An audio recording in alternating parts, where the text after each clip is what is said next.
Acts chapter 25.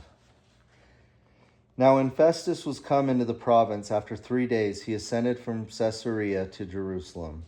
Then the high priest and the chief of the Jews informed him against Paul and besought him, and desired favor against him that he would send for him to Jerusalem, lying wait in this way to kill him.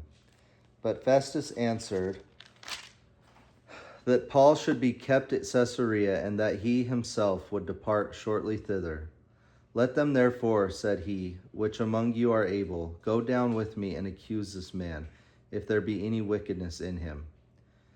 And when he had tarried among them more than 10 days, he went down unto Caesarea, and the next day sitting on the judgment seat commanded Paul to be brought. And when he was come, the Jews which came down from Jerusalem stood round about, and laid many and grievous complaints against Paul, which they could not prove. While he answered for himself, neither against the law of the Jews, neither against the temple, nor yet against Caesar, have I offended anything at all. But Festus, willing to do the Jews a pleasure, answered Paul and said, Wilt thou go up to Jerusalem, and there be judged of these things before me? Then said Paul, I stand at Caesar's judgment seat, where I ought to be judged. To the Jews have I done no wrong, as thou very well knowest. For if I be an offender, or have committed anything worthy of death, I refuse not to die. But if there be none of these things whereof these accuse me, no man may deliver me unto them. I appeal unto Caesar. Then Festus, when he had conferred with the council, answered, Hast thou appealed unto Caesar? Unto Caesar shalt thou go. And after certain days, King Agrippa and Bernice came unto Caesarea to salute Festus.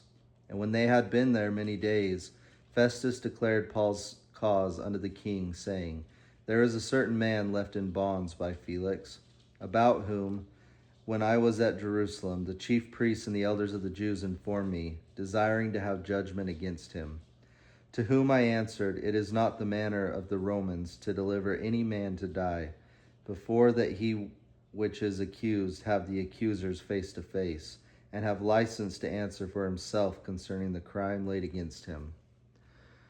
Therefore, when they were come hither without any delay on the morrow, I sat on the judgment seat and commanded the man to be brought forth, against whom, when the accusers stood up, they brought none accusation of such things as I supposed, but had certain questions against him of their own superstition, and of one Jesus, which was dead, whom Paul affirmed to be alive.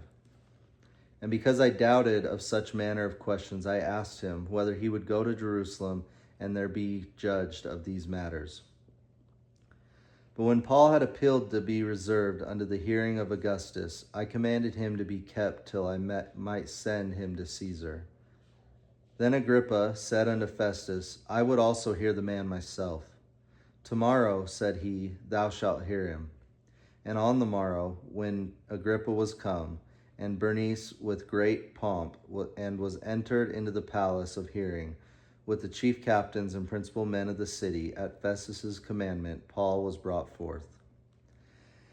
And Festus said, King Agrippa, and all men which are here present with us, ye see this man, about whom all the multitude of the Jews have dealt with me, both at Jerusalem and also here, crying that he ought not to live any longer. But when I found that he had committed nothing worthy of death, and that he himself hath appealed to Augustus, I have determined to send him, of whom I have no certain thing to write unto my Lord.